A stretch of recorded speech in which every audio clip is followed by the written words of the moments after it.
आणि आजच्या चर्चासत्राचा जो आपला विषय आहे तो म्हणजे vaccination, it's update for Covid and covid and scope of pharmaceuticals. तर या चर्चासत्रासाठी, या विषयाच्या चर्चासत्रासाठी आपण आपल्या कुटुंबियातील तज्ञ श्री संजय खुशालराव सनान्से यांना आमंत्रित केले आहे.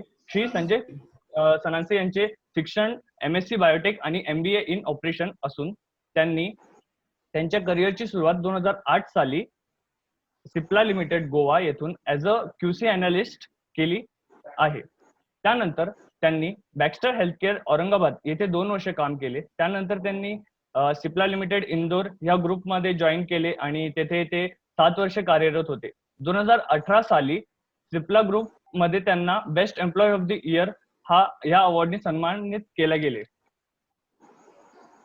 सध्या स्थितीत ते मायलन लॅबोरेटरी लिमिटेड येथे कार्यरत आहेत. मायलन लॅबोरेटरी लिमिटेड ही एक USA बेस्ड कंपनी आहे ज्यामध्ये 2200 एम्प्लॉईज कार्यरत आहेत. त्यामधून 11 एम्प्लॉईजची लीड ऑडिट टीम साठी निवड झालेली असून त्यामध्ये श्री संजय सनान्से यांचा समावेश आहे. त्यांच्याबद्दल अजून सांगायचे झाले तर लॉकडाऊन मधील 1 फेब्रुवारी ते 30 एप्रिल पर्यंतच्या काळात त्यांनी कंटिन्युअसली एक्स्ट्रा ऑर्डिनरी काम केले म्हणून कॉर्पोरेट टीमने त्यांना अप्रिशिएट केले. असे हे कुटुंबातीलच औषध निर्माणशास्त्र विषयात पारंगत असलेले तज्ञ आपल्याला संबोधित करण्याकरिता लाभले आहे. तरी मी श्री संजय सनान्से यांना विनंती करतो की त्यांनी पुढील चर्चासत्राची सुरुवात करावी. संजू मामा, आवाज येतोय सगळ्यांना? हो. Okay. Good evening everyone. Session सुरू करण्याच्या आधी मी आमचे मार्गदर्शक आणि स्नेह फाउंडेशनचे अध्यक्ष डॉक्टर राजेंद्र धनवई, स्नेह फाउंडेशनचे सचिव डी लांडगे मामा, रवींद्र भाऊ पवार आणि भीमा भाऊ पाटील यांचा मी आभारी आहे की यांनी मला या कौटुंबिक सत्रामध्ये सहभागी घेऊन मला माझ्या व्यवसायाच्या रिलेटेड एक टॉपिक दिला. त्याबद्दल मी या सर्वांचा आभारी आहे.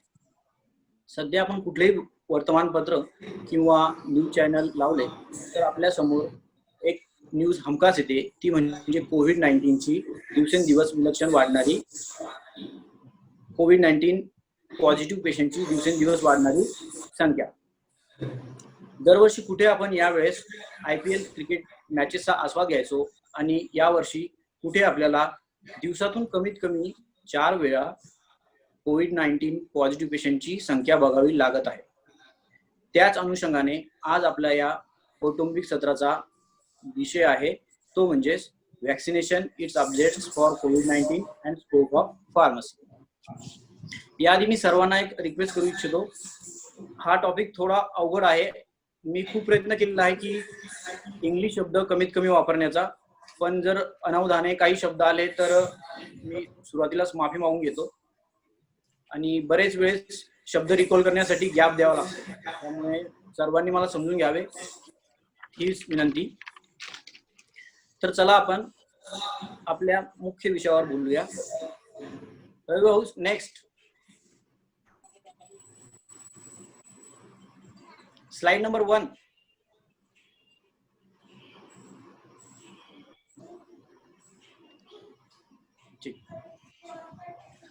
आपण सर्वांनी लहानपणीपासूनच व्हॅक्सिन, लस या शब्द ऐकलेलाच असेल. नेक्स्ट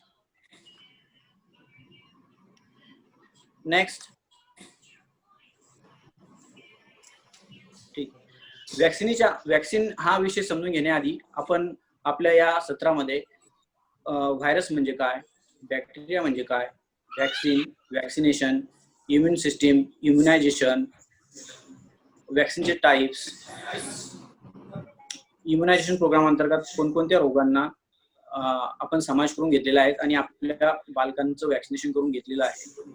त्यानंतर आजच्या स्थितीमध्ये ग्लोबली कोविड-19 व्हॅक्सिनची स्टेटस कुठपर्यंत कार्य आलेलं आहे आणि इंडियामध्ये कोविड-19चे कार्य कुठपर्यंत आलेलं आहे. त्याचबरोबर आपण शेवटी स्कोप ऑफ फार्मसी बघणार आहोत. सुरुवातीला आपण व्हायरस म्हणजे काय याबद्दल माहिती घेऊया. व्हायरस हा एक निर्जीव पॅथोजन आहे की तो खूप स्मॉल असतो, त्यासाठी आपल्याला इलेक्ट्रॉनिक मायक्रोस्कोपची गरज घ्यावी लागते. हा पॅथोजन आपल्या मनुष्याच्या, प्राण्याच्या किंवा एखाद्या वनस्पतीच्या संपर्कात आले तर आपण आजारी पडतो आणि वनस्पतीला सुद्धा त्याचा एक डिसीज होऊ शकतो. व्हायरसला होस्टची गरज असते. होस्ट म्हणजे काय? होस्ट म्हणजे मानवी शरीर. जर एक सोपं उदाहरण घ्यायचं म्हणजे आपले बियाणे आपण 1 वर्ष, 2 वर्ष, 3 वर्ष ठेवू शकतो, पण ज्याला आपण जमिनीमध्ये सूर्यप्रकाश, पाणी दिलं तर तो ग्रो होतो.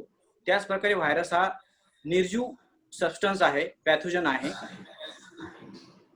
तो जर एखाद्या होस्टच्या संपर्कात आला तर तो त्याचे रेप्लिकेशन चालू करतो. याचे उदाहरण आहे HIV, कोरोना व्हायरस. नेक्स्ट, जेव्हा जेव्हा व्हायरस येतो तेव्हा बॅक्टेरियाचा विषय येतो. तर बॅक्टेरिया हा सजीव सर्वात लहान लिव्हिंग ऑर्गॅनिझम असून आपण याला कंपाऊंड मायक्रोस्कोप ने बघू शकतो. तो होस्ट शिवायही ग्रो होऊ शकतो आणि आपण याचे नियंत्रण अँटीबायोटिकने करू शकतो. उदाहरण बॅसिलस. ते बरेच मायक्रो ऑर्गॅनिझम, बॅक्टेरिया आपल्या शरीरात असतात. सर्वच हानिकारक असतात असे नाही. आपल्या दुधाचे रूपांतर दह्यामध्ये हे सुद्धा बॅक्टेरियाने होत असतात. नेक्स्ट, वॅक्सिनेशन समजून घेण्याच्या आधी आपल्याला इम्युन पॉवर, इम्युन सिस्टम या विषयावर आपण समजून घेण्याचा प्रयत्न करूया. मानवी शरीरामध्ये वेगवेगळ्या सिस्टम असतात, जसे रिस्पिरेटरी सिस्टम, त्याला आपण श्वसन संस्था असे म्हणतो. डायजेस्टिव्ह सिस्टम, त्याला आपण पचन संस्था असे म्हणतो. कार्डिओव्हास्क्युलर सिस्टम, की ज्याला आपण रक्ताभिसरण संस्था म्हणतो, ज्यामध्ये हार्ट आपल्या ब्लडला पंपिंग करून संपूर्ण शरीरामध्ये रक्त पसरवण्याचे काम करते. अशा विविध संस्थांपैकी इम्युन सिस्टम ही एक संस्था आहे की जी आपल्या शरीरामध्ये रोगप्रतिकारक शक्ती निर्माण करण्याचे काम करते. Next, immunisation. जेव्हा जेव्हा व्हॅक्सिनेशन वर येतो तेव्हा इम्युनायझेशन हा शब्द येतो. जेव्हा आम्ही कॉलेजला असताना बरेच वेळेस चुकी करायचो. व्हॅक्सिनेशनला इम्युनेशनची डेफिनेशन लिहायचो, इम्युनायझेशनला व्हॅक्सिनेशनची डेफिनेशन करायचो. तर एकदम सोपं आहे. इम्युनायझेशन ही एक प्रोसेस आहे. आपण एक ठराविक अंतराने आपण सर्वांनी आपल्या आपल्या बालकांना व्हॅक्सिन दिलेल्या आहेत, न चुकता दिलेल्या आहेत. आपण या विषयामध्ये आता आपण पुढे बघूया की ग्लोबल युनिव्हर्सल इम्युनेशन प्रोग्राम मध्ये ते डिसीज येतील, ते कशासाठी घेतात, त्यांचं महत्व काय आणि व्हॅक्सिनेशन का गरजेचं आहे. तर इम्युनायझेशन ही एक प्रोसेस आहे की ज्यामध्ये आपण व्हॅक्सिन शरीरामध्ये इन्सर्ट करून आपल्या शरीरामध्ये एक विशिष्ट डिसीजच्या अगेन्स्ट इम्युन पॉवर जनरेट करतो. त्याला इम्युनायझेशन असे म्हणतात. नेक्स्ट,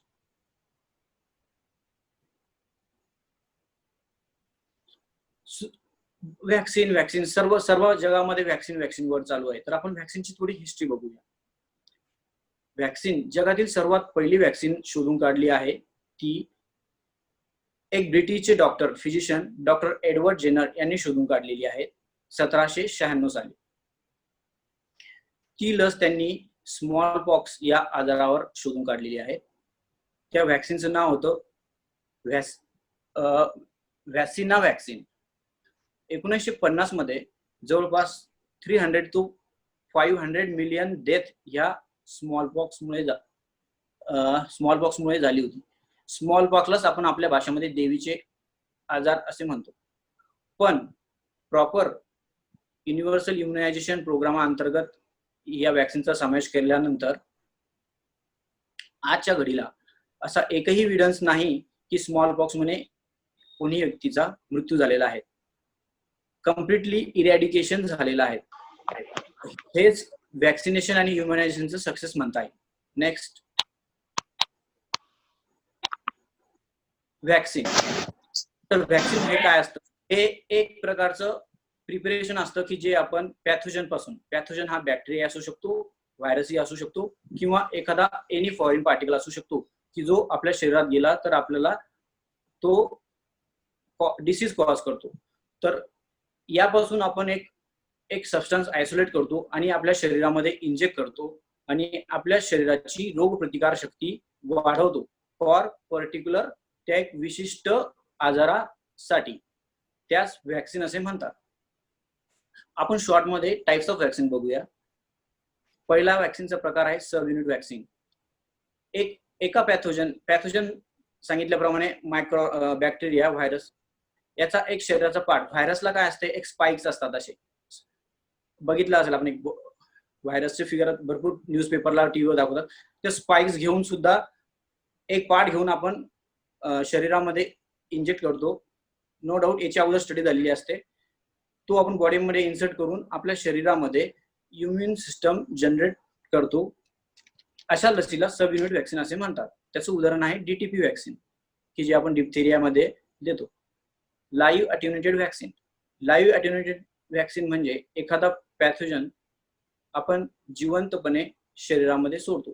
तुमच्या सर्वांसमोर एक प्रश्न येणार की मग एखाद्या इन्फेक्टेड पर्सन कडून असलेला व्हायरस आपल्या शरीरात गेला तर आपण आजारी पडतो, आणि तुम्ही जर व्हॅक्सिन मध्ये लाईव्ह अटेन्युएटेड व्हॅक्सिन सोडताय, तर हे काम आम्ही बायोटेक्नॉलॉजीचे जेनेटिक इंजिनिअरवाले लोक काम करतात. यामध्ये पर्टिक्युलर विषाणूमध्ये जो रोगकारक पार्ट असतो, RNA व्हॉटएव्हर, त्याला आम्ही किल करून, इनर्ट करून मग होस्टमध्ये इंजेक्ट करतो.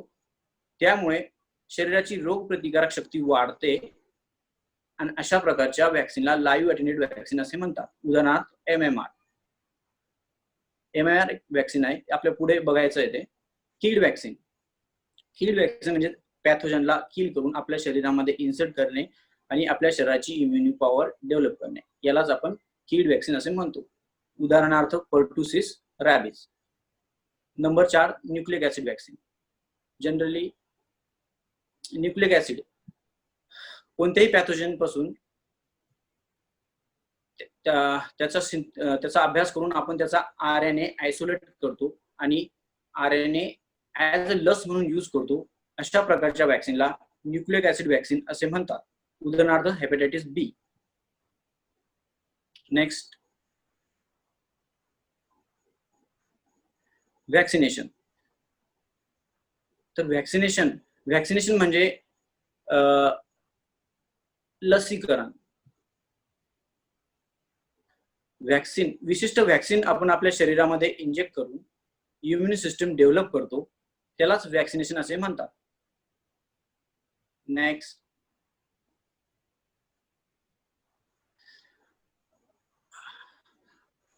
लहान बालकांमध्ये एक 6 विशिष्ट प्रकारचे आजार बालकांसाठी कर्दनकार ठरलेले आहे. लहानपणी आपण बऱ्याच वेळेस ऐकलेले आहे की घटसर्प, डांग्या खोकला, धनुर्वात अशा विशिष्ट आजारांमुळे बालकांचे मृत्यू होण्याची संख्या विलक्षण होती. आपण 1 बाय 1 बघूया. डिप्थेरिया, यालाच आपण घटसर्प असे म्हणतो, की हा एक संसर्गजन्य रोग असून कॉर्निबॅक्टेरियम डिप्थेरिया मुळे होतो. त्यामध्ये आपण DTP व्हॅक्सिन घेतो. नेक्स्ट, वुफिंग कफ, यालाच आपण डांग्या खोकला असे म्हणतो किंवा पर्टुसिस म्हणतो. हा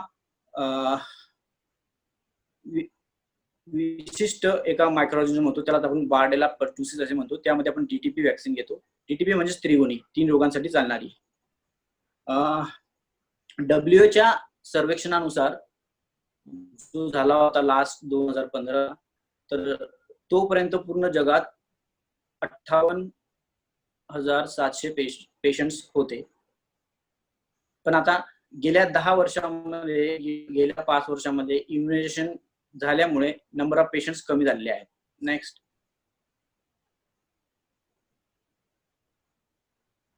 टिटॅनस, त्यालाच आपण धनुर्वात असे म्हणतो, की तो बॅक्टेरियम क्लोस्ट्रिडियम या पॅथोजनमुळे होतो. त्यामध्ये आपण DTP व्हॅक्सिन देतो. सेम WHO सर्वेक्षणानुसार 56,700 पेशंट्स 56,700 पेशंट्स मृत्युमुखी पडले होते. ट्युबरक्युलोसिस, क्षयरोग, हा मायक्रोबॅक्टेरियम ट्युबरक्युलोसिस मुळे होतो. यासाठी बालकाला ट्युबरक्युलोसिस पासून वाचवण्यासाठी आपण BCG व्हॅक्सिन देतो. BCG म्हणजे बॅसिलिन कॉलमेट गॉरिन. कॉलमेट गॉरिन हे एक सायंटिस्ट होते, त्यांनी BCG ची लस शोधून काढली, म्हणून आपण त्या वॅक्सिनला BCG असे म्हणतो. Next, measles. हा एक साधारण आजार असून पण ज्या बालकांमध्ये कुपोषितपणा आणि विकनेस असेल तर हा जीव घेणा ठरू शकतो. यामध्ये आपण MMR वॅक्सिन घेतो. नेक्स्ट, त्यालाच आपण गोवर असे म्हणतो. पोलिओ. पोलिओ व्हायरसमुळे होतो. यामध्ये मसल्स विकनेस होतात. Vaccine OPV oral polio vaccine देतात. 1988 मध्ये जवळपास संपूर्ण जगामध्ये 35 लाख पेशंट्स होते आणि 2008 साली संपूर्ण जगामध्ये ओनली 33 पेशंट्स होते. हे सर्व कशामुळे शक्य झालं तर इम्युनायझेशन, वॅक्सिनेशनमुळे. नेक्स्ट,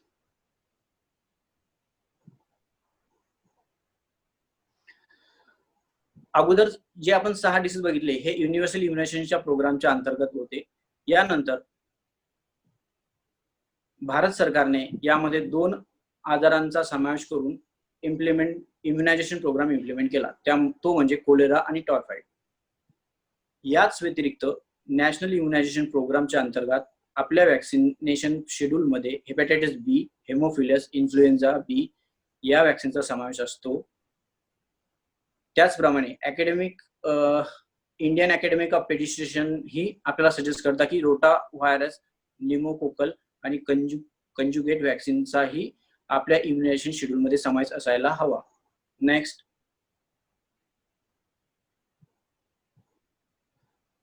तर अशा प्रकारे आपण वॅक्सिनेशन, इम्युनायझेशन बघितला. आता आपण एक जनरल प्रोसेस बघूया वॅक्सिन प्रिपरेशनची. मला बऱ्याच जणांचे फोन येतात की तुम्ही फार्मास्युटिकल इंडस्ट्रीमध्ये आहे तर इतके पेशंट्स अफेक्टेड आहे, तर तुमची काय स्ट्रॅटेजी आहे, काय आहे? ऍक्च्युली ते R&D काम करत असतात. Process of vaccine and preparation.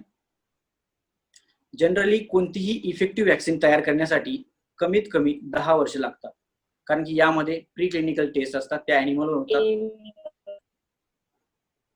त्यानंतर ह्युमन ट्रायल्स असतात. पण या कोविड-19 या पॅन्डेमिक डिसीजमुळे FDA ने स्पेशल अप्रुव्हल घेऊन काही प्रगत राष्ट्र डायरेक्ट ह्युमन ट्रायल्सवर आपले प्रयत्न करीत आहेत. ह्युमन ट्रायल्स मध्ये बेसिकली 3 स्टेजेस असतात. Stage 1, stage 2, stage 3. स्टेज 1 मध्ये 50 हेल्दी व्हॉलंटियर्स सिलेक्ट करण्यात येते. त्यांना एक पोटेन्शियल वॅक्सिन देण्यात येते. त्यामध्ये आपण त्यांची इम्युनि पॉवर चेक करतो. पोटेन्शियल वॅक्सिन म्हणजे काय? पोटेन्शियल वॅक्सिन म्हणजे पॅथोजन पासून एक आयसोलेशन करून RNA त्यांचा आयसोलेट करून एक वॅक्सिन तयार केलेली असते की तिचे रिझल्ट आपल्याला माहित नसते, त्यामुळे तिला पोटेन्शियल टर्म असे म्हणतात. बेस्ड ऑन स्टेज 1 च्या इम्युनो रिस्पॉन्सच्या निष्कर्षानुसार आपण स्टेज 2 फेज मध्ये जातो. फेज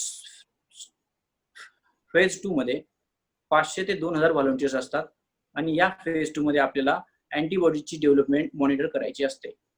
स्टेज 3 मध्ये स्टेज 2 चे निष्कर्ष जर योग्य असेल तरच आपल्याला स्टेज 3 मध्ये जाता येते. त्यामध्ये व्हॉलंटियरची संख्या 20,000 ते 30,000 असते. त्यामध्ये आपण इम्युनिजेनिसिटी म्हणजेच the level of antibody in antibodies, शरीरातली अँटीबॉडीची लेवल आपण चेक करतो सोप्या भाषेत. कोणत्याही वॅक्सिन प्रिपरेशन मध्ये सर्व रेग्युलेटरी बॉडीचा, सर्व शास्त्रज्ञांचा एकच एम असतो, ती म्हणजे सेफ्टी असावी. याचं एक उदाहरण सांगतो. 1976 मध्ये USA मध्ये स्वाईन फ्लू नावाच्या रोगाने असे सेम कोविड सारखा थैमान दिला. कंपनीने एक वॅक्सिन करून सगळे डिटेल्स करून US FDA ने एक वॅक्सिनला मंजुरी दिली, पण नंतर बेनिफिट्स पेक्षा साईड इफेक्ट्स जास्त आढळण्यात आले. तेव्हापासून रेग्युलेटरी बॉडीचे रूल्स खूप स्ट्रिक्ट झालेत, पर्टिक्युलरली वॅक्सिन बाबत. नेक्स्ट,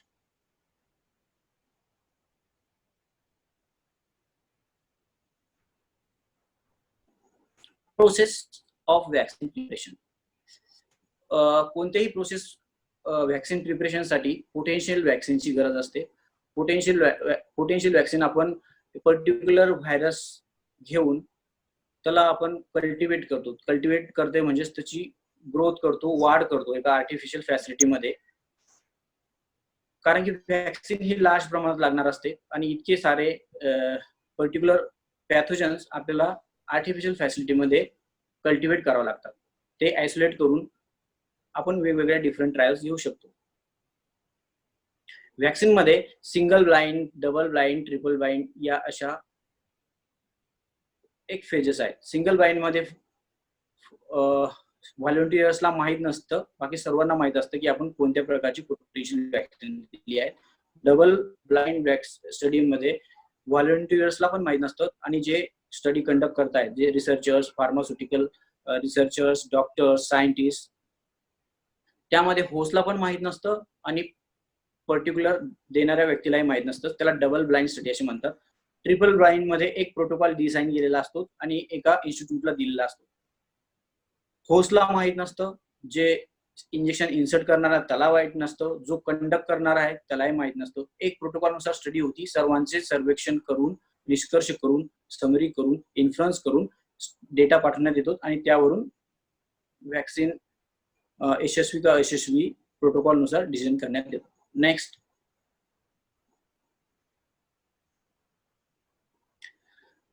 तर आपण आता बघूया कोविड-19 व्हॅक्सिनचे अपडेट्स ग्लोबली आणि भारतामधले. नेक्स्ट,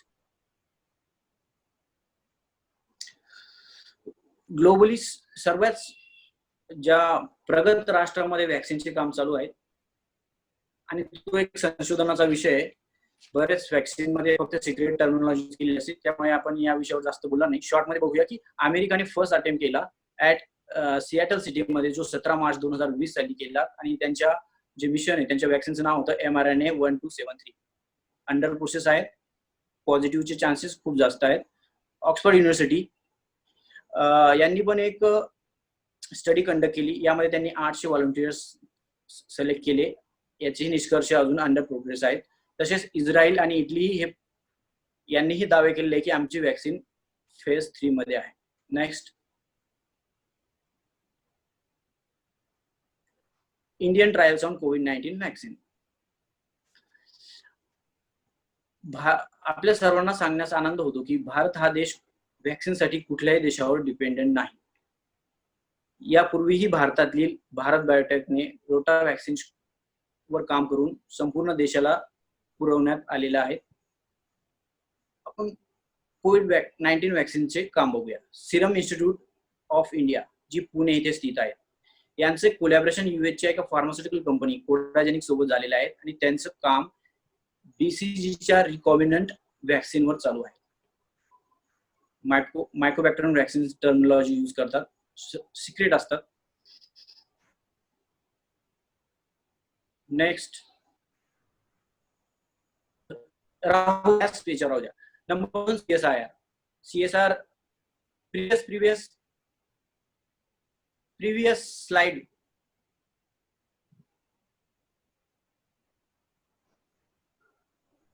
स्लाइड बॅक घ्या, एक स्लाइड बॅक घ्या प्लीज.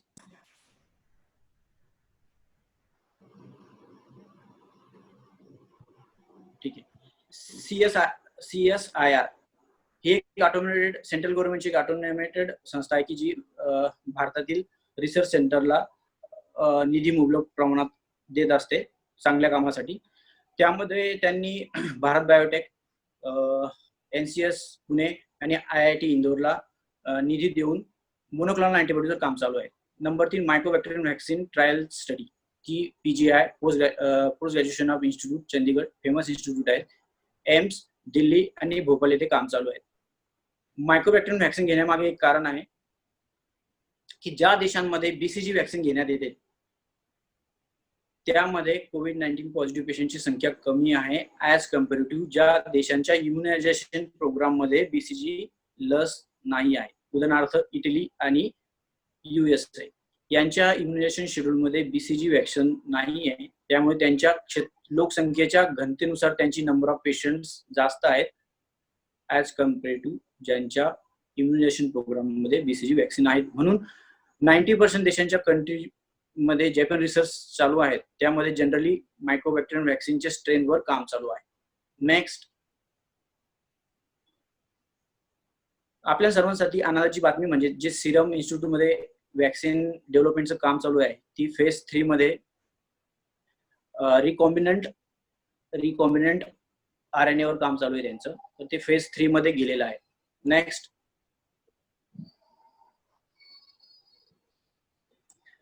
अशा प्रकारे आपण immunisation, vaccination and current status globally आणि भारतातील बघितले. आता आपण स्कोप ऑफ फार्मसी बघू. स्कोप ऑफ फार्मसी सराउंडिंग मध्ये जर असं जर फील्ड असेल की तिथला 0% बेरोजगारी असणारी ही फील्ड आहे. नेक्स्ट,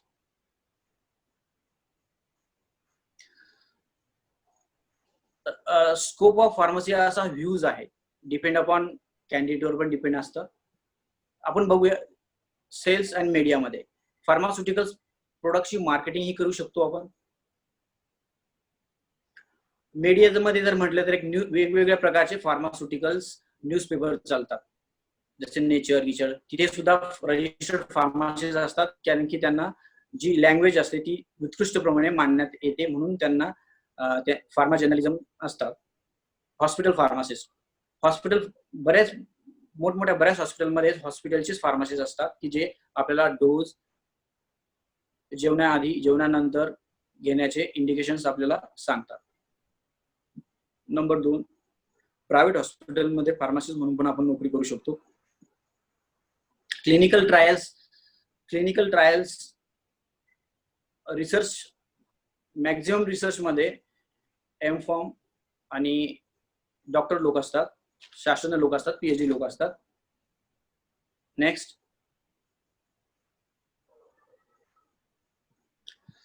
गव्हर्नमेंट मध्ये सुद्धा फार्मसीसाठी खूप चांगला स्कोप आहे. Indian FDA auditor. FDA auditor म्हणजे ज्या देशांना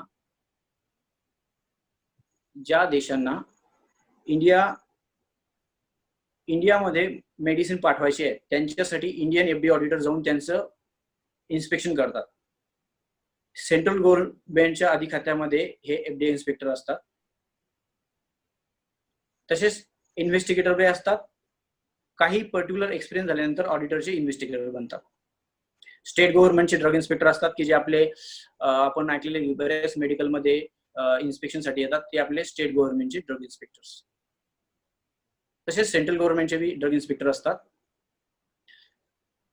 कॉम्पिटेटिव्ह एक्झाम्स असतात की ज्या स्टेट फार्मसी काउन्सिल, प्रत्येक राज्यामध्ये एक स्टेट फार्मसी काउन्सिल असते की ते प्रत्येक मेडिकल्स, फार्मास्युटिकल्स एज्युकेशनवर नियंत्रण करत असतात. नवीन नवीन कॉलेजला मान्यता देत असतात. नवीन नवीन फार्मासिस्टची रजिस्ट्रेशन करत असतात. ज्यांचं बी फॉर्म झाल्यानंतर त्यांना रजिस्टर्ड फार्मासिस्टचं रजिस्ट्रेशन हे स्टेट फार्मसी काउन्सिल मध्ये होत असतात. अकॅडमिक मध्ये सुद्धा B.Pharm आणि M.Pharm लोकांना खूप स्कोप आहे. As a lecturer, assistant professor म्हणून. सुरुवातीला असिस्टंट प्रोफेसर म्हणून आपण जॉईन होतो, नंतर प्रोफेसर बनतो. Next, industry. वेगळे खूप छान असे माहिती मिळवली.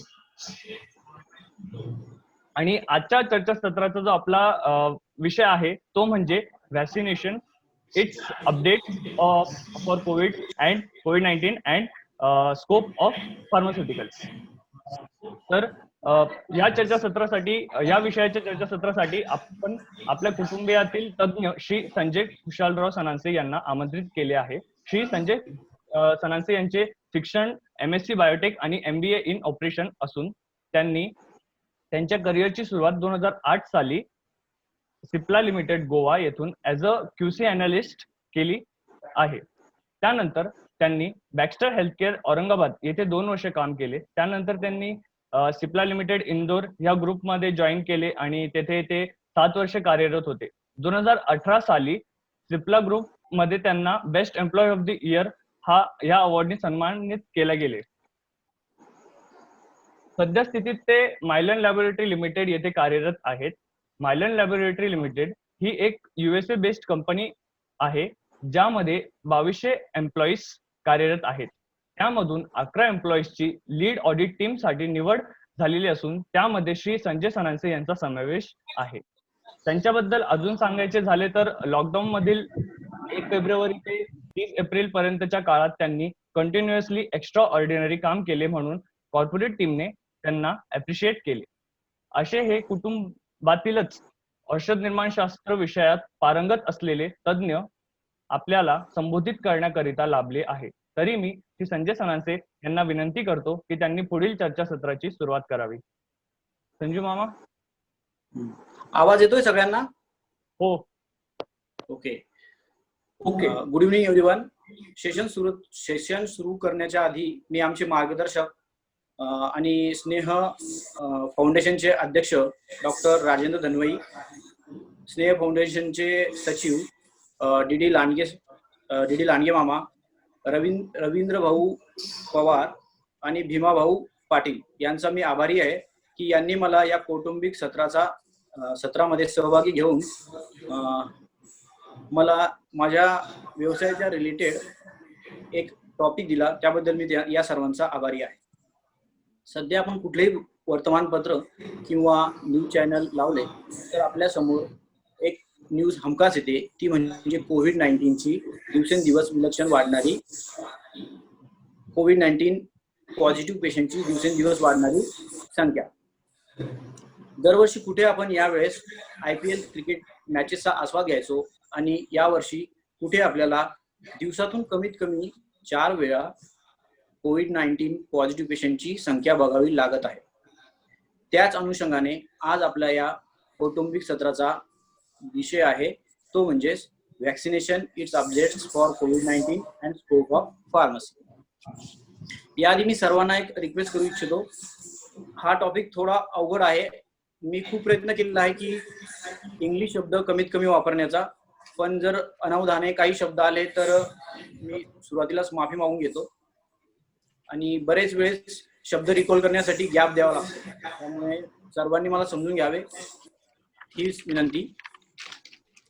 तर चला आपण आपल्या मुख्य विषयावर बोलूया. Next slide number 1.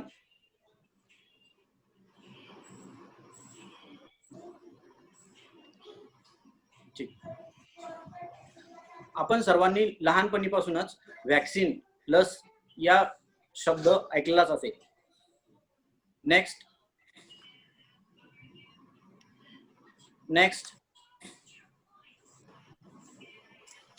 ठीक. वॅक्सिन हा विषय समजून घेण्याआधी आपण आपल्या या सत्रामध्ये व्हायरस म्हणजे काय, बॅक्टेरिया म्हणजे काय, वॅक्सिनेशन, इम्युन सिस्टीम, इम्युनायझेशन, वॅक्सिनचे टाइप्स, इम्युनायझेशन प्रोग्राम अंतर्गत कोणकोणत्या रोगांना आपण समावेश करून घेतलेला आहे आणि आपल्या बालकांचं वॅक्सिनेशन करून घेतलेलं आहे.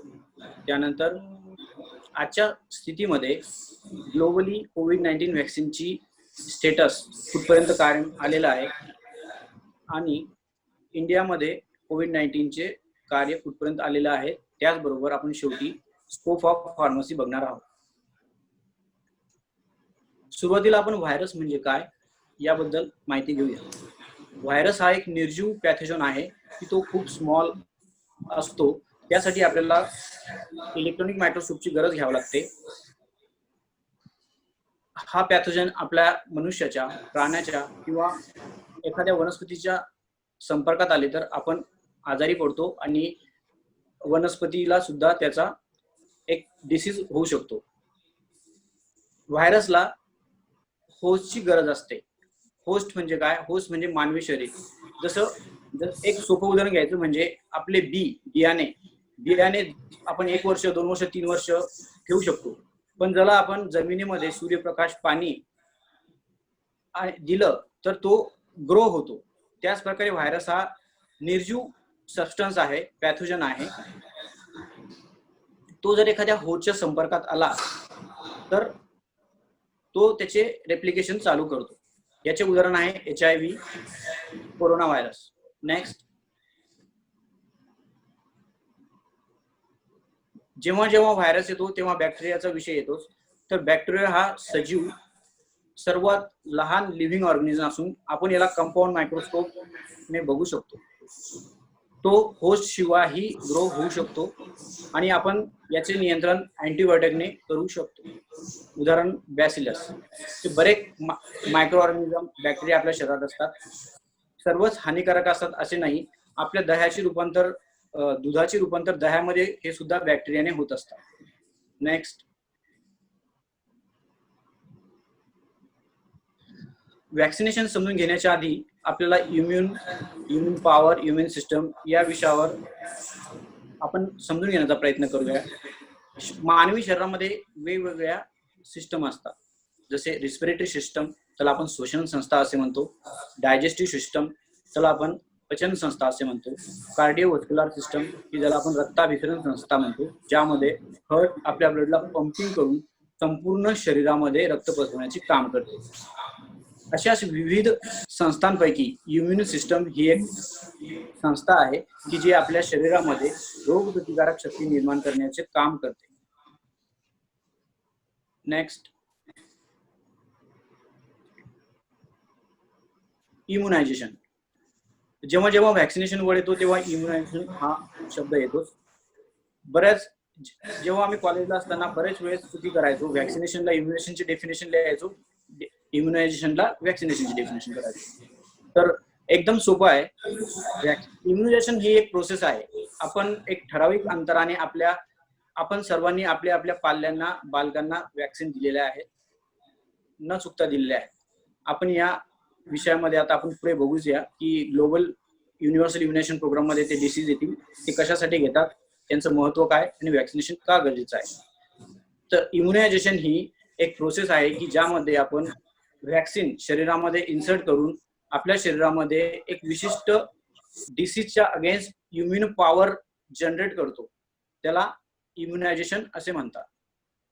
नेक्स्ट,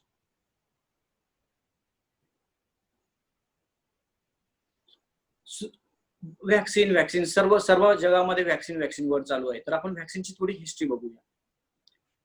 व्हॅक्सिन जगातील सर्वात पहिली व्हॅक्सिन शोधून काढली आहे ती एक ब्रिटिशचे doctor, physician doctor Edward Jenner यांनी शोधून काढलेली आहे 1796 साली. ती लस त्यांनी स्मॉल पॉक्स या आजारावर शोधून काढलेली आहे. त्या व्हॅक्सिनचं नाव होतं व्हॅसिना व्हॅक्सिन. 1950 मध्ये जवळपास 300 to 500 मिलियन डेथ ह्या स्मॉल पॉक्स मुळे झाली होती. स्मॉल पॉक्सलाच आपण आपल्या भाषेमध्ये देवीचे आजार असे म्हणतो. पण प्रॉपर युनिव्हर्सल इम्युनायझेशन प्रोग्रामाअंतर्गत या व्हॅक्सिनचा समावेश केल्यानंतर आजच्या घडीला असा एकही एव्हिडन्स नाही की स्मॉल पॉक्स मुळे कोणी व्यक्तीचा मृत्यू झालेला आहे. कम्प्लिटली इरॅडिकेशन झालेलं आहे. हेच व्हॅक्सिनेशन आणि इम्युनायझेशनचं सक्सेस म्हणता येईल. Next, vaccine. तर व्हॅक्सिन हे काय असतं? हे एक प्रकारचं प्रिपरेशन असतं की जे आपण पॅथोजन पासून, पॅथोजन हा बॅक्टेरिया असू शकतो, व्हायरसही असू शकतो, किंवा एखादा एनी फॉरेन पार्टिकल असू शकतो की जो आपल्या शरीरात गेला तर आपल्याला तो डिसीज कॉज करतो. तर यापासून आपण एक सबस्टन्स आयसोलेट करतो आणि आपल्या शरीरामध्ये इंजेक्ट करतो आणि आपल्या शरीराची रोगप्रतिकार शक्ती वाढवतो फॉर पर्टिक्युलर त्या एक विशिष्ट आजारासाठी. त्यास व्हॅक्सिन असे म्हणतात. आपण शॉर्ट मध्ये टाइप्स ऑफ व्हॅक्सिन बघूया. पहिला व्हॅक्सिनचा प्रकार आहे सब युनिट व्हॅक्सिन. एका पॅथोजन सांगितल्याप्रमाणे मायक्रो बॅक्टेरिया, व्हायरस याचा एक शरीराचा पार्ट. व्हायरसला काय असते, एक स्पाइक्स असतात. असे बघितलं असेल आपण, एक व्हायरसचे फिगर भरपूर न्यूजपेपरला, टीव्हीवर दाखवतात. ते स्पाइक्स घेऊन सुद्धा एक पार्ट घेऊन आपण शरीरामध्ये इंजेक्ट करतो. नो डाऊट याची अगोदर स्टडी झालेली असते.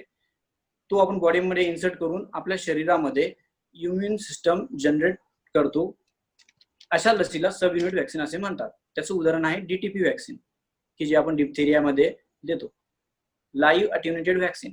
लाईव्ह अटेन्युएटेड व्हॅक्सिन म्हणजे एखादा पॅथोजन आपण जिवंतपणे शरीरामध्ये सोडतो. तुमच्या सर्वांसमोर एक प्रश्न येणार की मग एखाद्या इन्फेक्टेड पर्सन कडून असलेला व्हायरस आपल्या शरीरात गेला तर आपण आजारी पडतो. आणि तुम्ही तर व्हॅक्सिन मध्ये लाईव्ह अटेन्युएटेड व्हॅक्सिन सोडताय. तर हे काम आम्ही बायोटेक्नॉलॉजीचे जेनेटिक इंजिनिअरिंग वाले लोक काम करतात.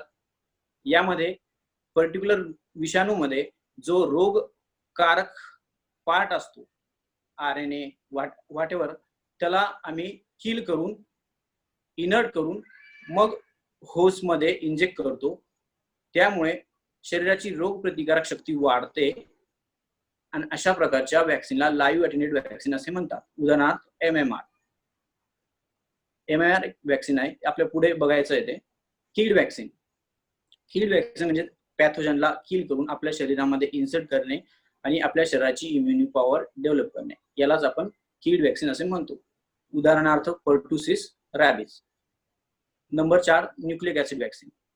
जनरली न्यूक्लिक ऍसिड कोणत्याही पॅथोजन पासून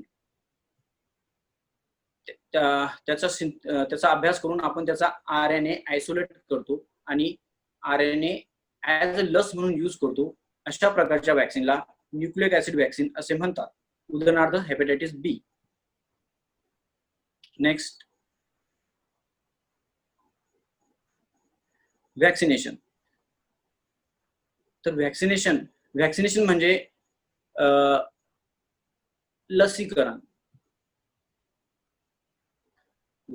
विशिष्ट व्हॅक्सिन आपण आपल्या शरीरामध्ये इंजेक्ट करून इम्युन सिस्टम डेव्हलप करतो, त्यालाच व्हॅक्सिनेशन असे म्हणतात. नेक्स्ट,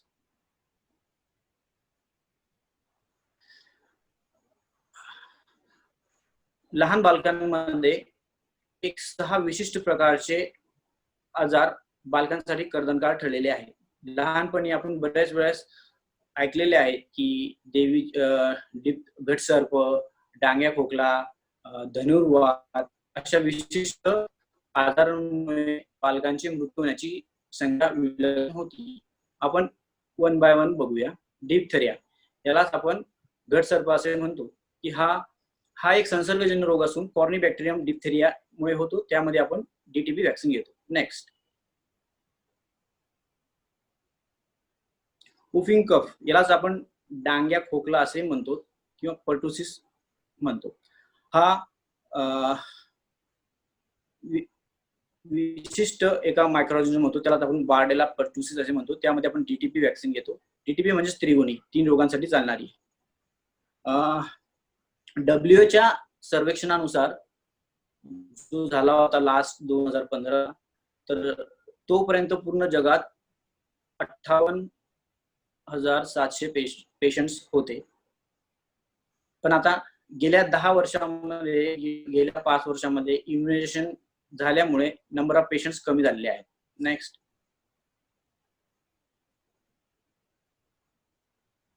टिटॅनस, त्यालाच आपण धनुर्वात असे म्हणतो की तो बॅक्टेरियम क्लोस्ट्रिडियम या पॅथोजनमुळे होतो. त्यामध्ये आपण DTP व्हॅक्सिन देतो. सेम WHO सर्वेक्षणानुसार 56,700 पेशंट्स 56,700 पेशंट्स मृत्युमुखी पडले होते. ट्युबरक्युलोसिस, क्षयरोग, हा मायक्रोबॅक्टरम ट्युबरक्युलोसिस मुळे होतो. यासाठी बालकाला ट्युबरक्युलोसिस पासून वाचवण्यासाठी आपण BCG व्हॅक्सिन देतो. BCG म्हणजे बॅसिलिन कॉलमेट गॉरिन. कॉलमेट गॉरिन हे एक सायंटिस्ट होते, त्यांनी BCG ची लस शोधून काढली, म्हणून आपण त्या व्हॅक्सिनला BCG असे म्हणतो. Next, measles. हा एक साधारण आजार असून पण ज्या बालकांमध्ये कुपोषितपणा आणि वीकनेस असेल तर हा जीव घेणा ठरू शकतो. यामध्ये आपण MMR व्हॅक्सिन घेतो. नेक्स्ट, त्यालाच आपण गोवर असे म्हणतो. पोलिओ व्हायरसमुळे होतो. यामध्ये मसल्स वीकनेस होतात. Vaccine OPV, oral polio vaccine देतात. 1988 मध्ये जवळपास संपूर्ण जगामध्ये 35 लाख पेशंट्स होते आणि 2008 साली संपूर्ण जगामध्ये ओन्ली 33 पेशंट्स होते. हे सर्व कशामुळे शक्य झालं तर इम्युनायझेशन, व्हॅक्सिनेशन मुळे. नेक्स्ट,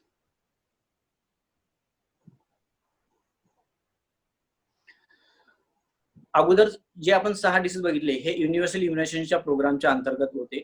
यानंतर भारत सरकारने यामध्ये 2 आजारांचा समावेश करून इम्युनायझेशन प्रोग्राम इम्प्लिमेंट केला. तो म्हणजे कोलेरा आणि टायफॉइड. याच व्यतिरिक्त नॅशनल इम्युनायझेशन प्रोग्रामच्या अंतर्गत आपल्या वॅक्सिनेशन शेड्यूल मध्ये हेपॅटायटिस बी, हेमोफिलस, इन्फ्लुएन्झा बी या वॅक्सिनचा समावेश असतो. त्याचप्रमाणे इंडियन अकॅडमिक ऑफ पेडिट्रिशियन ही आपल्याला सजेस्ट करतात की रोटा व्हायरस, निमोकोकल आणि कंजुगेट वॅक्सिनचाही आपल्या इम्युनायझेशन शेड्यूल मध्ये समावेश असायला हवा. नेक्स्ट,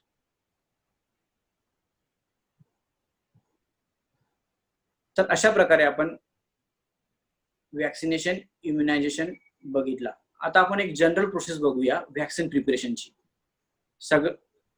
मला बऱ्याच जणांचे फोन येतात की तुम्ही फार्मास्युटिकल इंडस्ट्रीमध्ये आहे तर इतके पेशंट्स अफेक्टेड आहे, तर तुमची काय स्ट्रॅटेजी आहे, काय आहे? ऍक्च्युली ते R&D काम करत असतात. Process of vaccine and preparation. Generally कोणतीही इफेक्टिव्ह वॅक्सिन तयार करण्यासाठी कमीत कमी 10 वर्ष लागतात, कारण की यामध्ये प्री क्लिनिकल टेस्ट असतात, त्या ॲनिमलवर होतात. त्यानंतर ह्युमन ट्रायल्स असतात.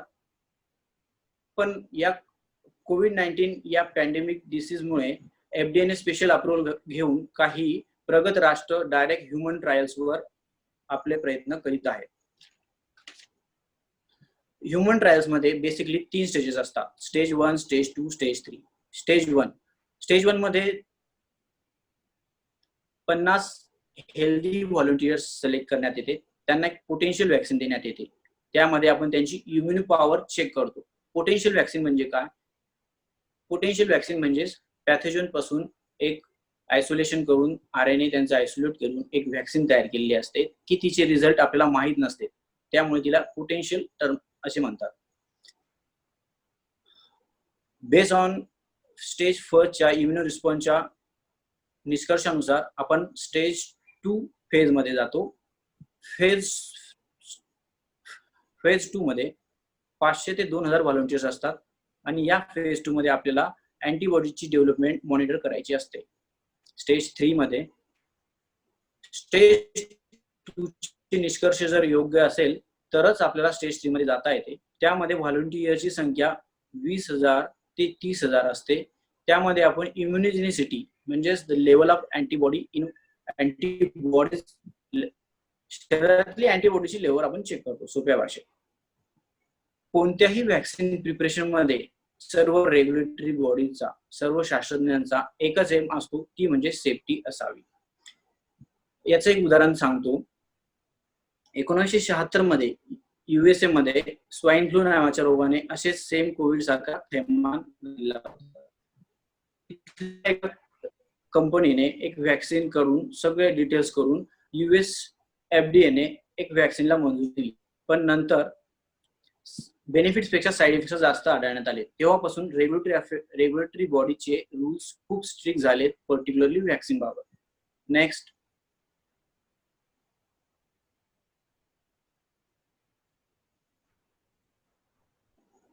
Process of vaccine preparation. कोणत्याही प्रोसेस वॅक्सिन प्रिपरेशन साठी पोटेन्शियल वॅक्सिनची गरज असते. पोटेन्शियल वॅक्सिन आपण पर्टिक्युलर व्हायरस घेऊन त्याला आपण कल्टिवेट करतो. कल्टिवेट करते म्हणजे त्याची ग्रोथ करतो, वाढ करतो एका आर्टिफिशियल फॅसिलिटीमध्ये. कारण की वॅक्सिन ही लार्ज प्रमाणात लागणार असते आणि इतके सारे पर्टिक्युलर पॅथोजन्स आपल्याला आर्टिफिशियल फॅसिलिटीमध्ये कल्टिवेट करावं लागतात. ते आयसोलेट करून आपण वेगवेगळ्या डिफरंट ट्रायल्स घेऊ शकतो. वॅक्सिन मध्ये single blind, double blind, triple blind या अशा एक फेजेस आहेत. सिंगल ब्लाइंड मध्ये व्हॉलंटियर्सला माहित नसतं, बाकी सर्वांना माहित असतं की आपण कोणत्या प्रकारची पोटेन्शियल वॅक्सिन दिली आहे.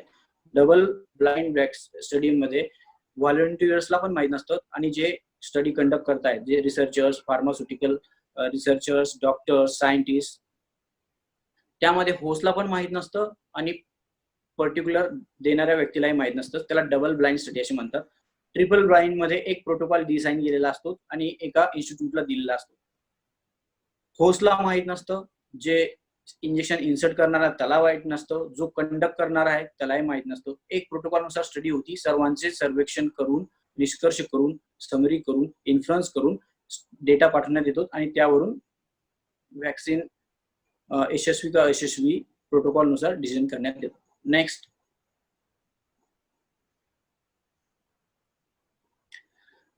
तर आपण आता बघूया कोविड-19 व्हॅक्सिनचे अपडेट्स ग्लोबली आणि भारतामधले. नेक्स्ट, ग्लोबली सर्वच ज्या प्रगत राष्ट्रांमध्ये व्हॅक्सिनचे काम चालू आहे आणि तो एक संशोधनाचा विषय आहे.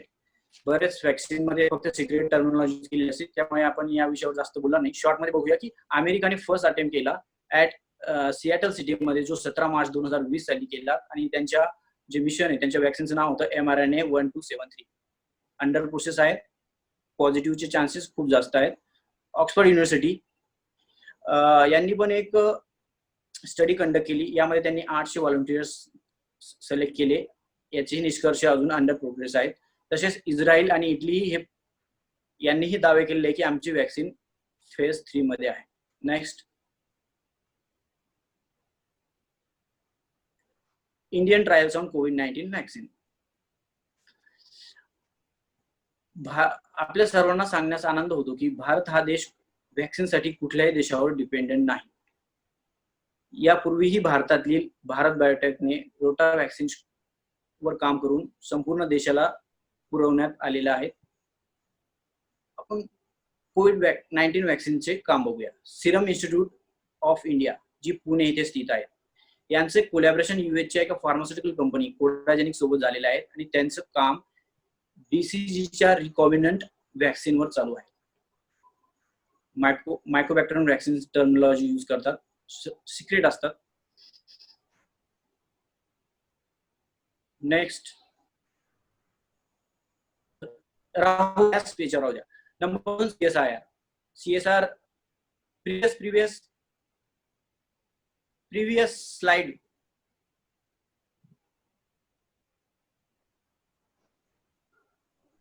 स्लाइड बॅक घ्या, एक स्लाइड बॅक घ्या प्लीज.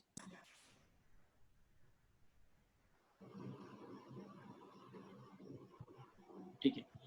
CSIR ही एक ऑटोमेटेड सेंट्रल गव्हर्नमेंटची ऑटोमेटेड संस्था आहे की जी भारतातील रिसर्च सेंटरला निधी मुबलक प्रमाणात देत असते चांगल्या कामासाठी. त्यामध्ये त्यांनी भारत बायोटेक, NCS पुणे आणि IIT इंदोरला निधी देऊन मोनोक्लोनल अँटीबॉडीचं काम चालू आहे. नंबर 3, मायक्रोबॅक्टेरियम व्हॅक्सिन ट्रायल स्टडी की PGI, post graduation of institute Chandigarh, famous institute आहे. एम्स दिल्ली आणि भोपाळ येथे काम चालू आहे. मायक्रोबॅक्टेरियम व्हॅक्सिन घेण्यामागे एक कारण आहे की ज्या देशांमध्ये BCG व्हॅक्सिन घेण्यात येते त्यामध्ये कोविड-19 पॉझिटिव्ह पेशंटची संख्या कमी आहे ऍज कम्पॅरेटिव्ह ज्या देशांच्या इम्युनायझेशन प्रोग्राम मध्ये BCG लस नाही आहे. उदाहरणार्थ इटली आणि USA यांच्या इम्युनायझेशन शेड्यूल मध्ये BCG व्हॅक्सिन नाही आहे. त्यामुळे त्यांच्या लोकसंख्येच्या घनतेनुसार त्यांची नंबर ऑफ पेशंट्स जास्त आहेत ऍज कम्पॅरेटिव्ह ज्यांच्या इम्युनायझेशन प्रोग्राम मध्ये BCG व्हॅक्सिन आहेत. म्हणून 90% देशांच्या कंट्री मध्ये जे पण रिसर्च चालू आहेत त्यामध्ये जनरली मायक्रोबॅक्टेरियम व्हॅक्सिनच्या स्ट्रेनवर काम चालू आहे. नेक्स्ट, आपल्या सर्वांसाठी आनंदाची बातमी म्हणजे जे सिरम इन्स्टिट्यूट मध्ये व्हॅक्सिन डेव्हलपमेंटचं काम चालू आहे ती फेज 3 मध्ये रिकॉम्बिनंट RNA वर काम चालू आहे त्यांचं, तर ते फेज 3 मध्ये गेलेलं आहे. नेक्स्ट,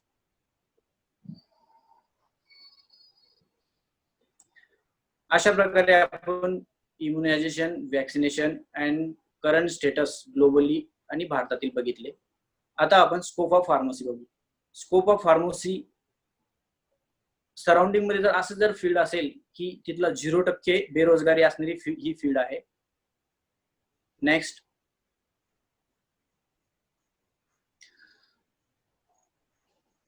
स्कोप ऑफ फार्मसी असा व्ह्यूज आहे, डिपेंड अपॉन कॅन्डिडेटवर पण डिपेंड असतं. आपण बघूया सेल्स अँड मीडियामध्ये फार्मास्युटिकल्स प्रोडक्टची मार्केटिंग ही करू शकतो आपण. मीडियामध्ये जर म्हटलं तर एक वेगवेगळ्या प्रकारचे फार्मास्युटिकल्स न्यूजपेपर चालतात, जसे नेचर रिचर, तिथे सुद्धा रजिस्टर्ड फार्मासिस्ट असतात, कारण की त्यांना जी लँग्वेज असते ती उत्कृष्टप्रमाणे मांडण्यात येते, म्हणून त्यांना फार्मा जर्नलिझम असतात. हॉस्पिटल फार्मासिस्ट, हॉस्पिटल बऱ्याच मोठमोठ्या बऱ्याच हॉस्पिटलमध्ये हॉस्पिटलचेच फार्मासिस्ट असतात की जे आपल्याला डोस जेवणाआधी जेवणानंतर घेण्याचे इंडिकेशन्स आपल्याला सांगतात. नंबर 2, प्रायव्हेट हॉस्पिटलमध्ये फार्मासिस्ट म्हणून पण आपण नोकरी करू शकतो. Clinical trials research, maximum research मध्ये एम.फॉर्म आणि डॉक्टर लोक असतात, शास्त्रज्ञ लोक असतात, पीएचडी लोक असतात. नेक्स्ट,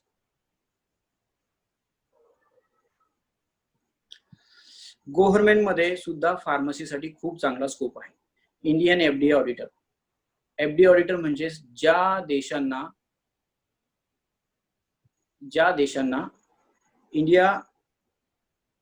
इंडियामध्ये मेडिसिन पाठवायचे आहे त्यांच्यासाठी इंडियन एफडीए ऑडिटर जाऊन त्यांचं इन्स्पेक्शन करतात. सेंट्रल गव्हर्नमेंटच्या अधिखात्यामध्ये हे एफडीए इन्स्पेक्टर असतात. तसेच इन्व्हेस्टिगेटर असतात. काही पर्टिक्युलर एक्सपिरियन्स झाल्यानंतर ऑडिटरचे इन्व्हेस्टिगेटर बनतात.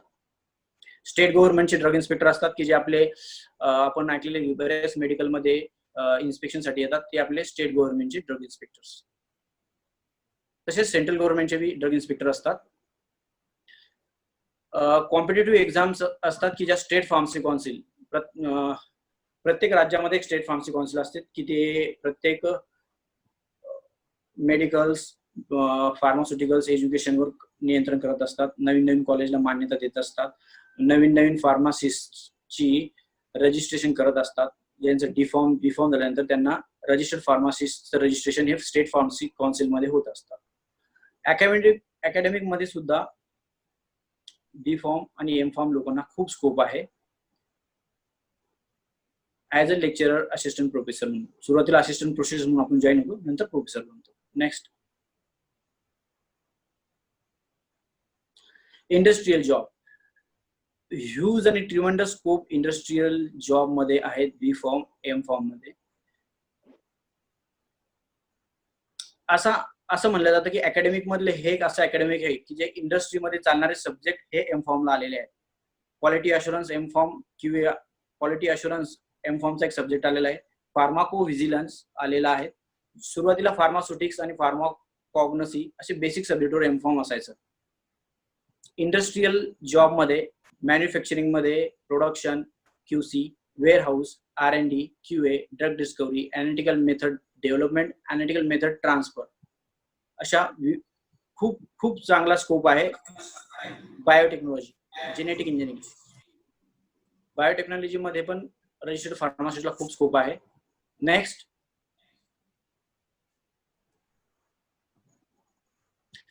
एंटरप्रेन्योरशिप. आपण रजिस्टर्ड फार्मासिस्ट असेल तर आपण एपीआयचा सप्लाय करू शकतो विविध फार्मास्युटिकल्स कंपन्यांना. फॉर्म्युलेशन अँड मॅन्युफॅक्चरिंग करू शकतो. बिलकुल एक बी फॉर्म कॅन्डिडेट आपली स्वतःची ओन मॅन्युफॅक्चरिंग कंपनी टाकू शकतो. होलसेल डिस्ट्रीब्युशन, रिटेल्स आउटलेट, आपण आपलं स्वतःचं मेडिकल शॉप करू शकतो. टू लेट द लायसन, आपलं लायसन्स दुसऱ्याला भाड्याने देऊन आपण तिथे ऍज अ रजिस्टर्ड फार्मासिस्ट म्हणून काम करू शकतो. International career job. ह्यूज आणि ट्रिमंडस स्कोप इंडस्ट्रियल जॉब मध्ये आहेत बी फॉर्म, एम फॉर्म मध्ये. असं म्हणलं जातं की अकॅडमिक मधले हे एक असं अकॅडमिक आहे की जे इंडस्ट्रीमध्ये चालणारे सब्जेक्ट हे एम फॉर्मला आलेले आहेत. Quality assurance M form, QA quality assurance M फॉर्मचा एक सब्जेक्ट आलेला आहे. फार्माको व्हिजिलन्स आलेला आहे. सुरुवातीला फार्मास्युटिक्स आणि फार्माकॉग्नसी असे बेसिक सब्जेक्टवर एम फॉर्म असायचं. इंडस्ट्रियल जॉब मध्ये मॅन्युफॅक्चरिंग मध्ये production, QC, warehouse, R&D, QA, drug discovery, analytical method development, analytical method transfer, अशा खूप खूप चांगला स्कोप आहे. बायोटेक्नॉलॉजी, जेनेटिक इंजिनिअरिंग, बायोटेक्नॉलॉजी मध्ये पण रजिस्टर्ड फार्मासिस्टला खूप स्कोप आहे. नेक्स्ट,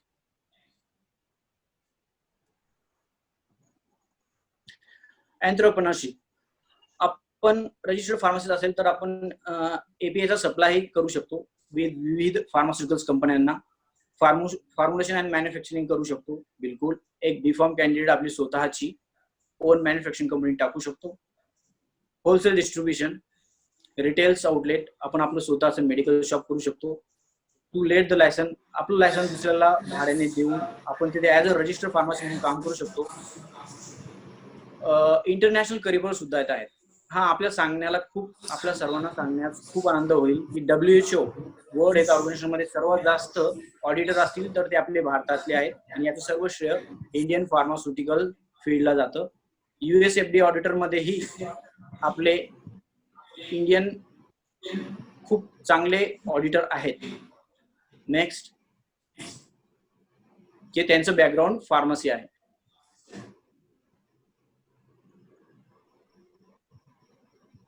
नेक्स्ट आपला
ओके, थँक्यू.